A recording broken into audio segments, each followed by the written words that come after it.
Pemirsa, BMKG Stasiun Meteorologi Ahmad Yani Semarang menyatakan fenomena El Nino saat ini berada dalam kategori kuat.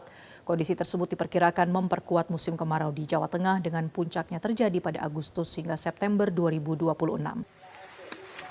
Dampak musim kemarau panjang selama 3 bulan terakhir dirasakan secara nyata oleh warga di kawasan Rowosari, Tembalang, Semarang, Jawa Tengah. Kekeringan yang melanda wilayah ini membuat sektor pertanian warga lumpuh total dan tidak bisa digarap.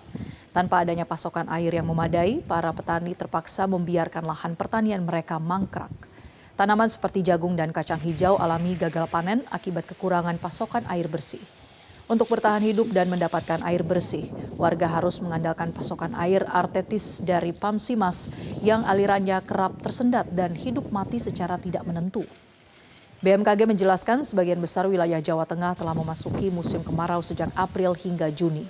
Wilayah pesisir utara menjadi daerah yang lebih dulu mengalami musim kemarau.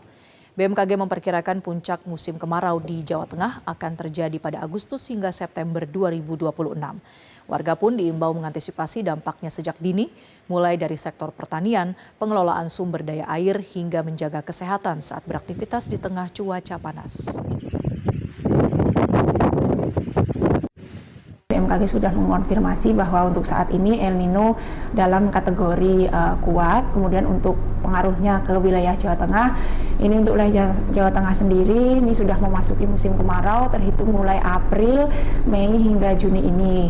Untuk wilayah-wilayahnya, untuk yang pertama kali masuk ke musim kemarau adalah pesisir utara Jawa Tengah, kemudian berangsur ke wilayah pegunungan untuk musim kemarau yang terakhir. Kemudian untuk puncak-puncaknya, untuk di wilayah Jawa Tengah kami prediksikan ini terjadi di bulan Agustus dan September 2026. Sementara itu musim kemarau tidak hanya menurunkan permukaan air bendungan Karian di Kabupaten Lebak, Banten. Surutnya air juga membangkitkan kembali jejak 2 desa yang telah lama hilang setelah kawasan ini tenggelam atau ditenggelamkan untuk pembangunan bendungan.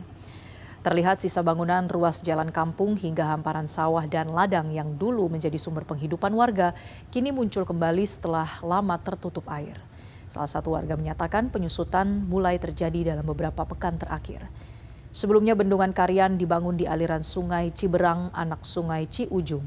Infrastruktur ini menopang kebutuhan air baku, irigasi pertanian, serta pengendalian banjir di wilayah Banten.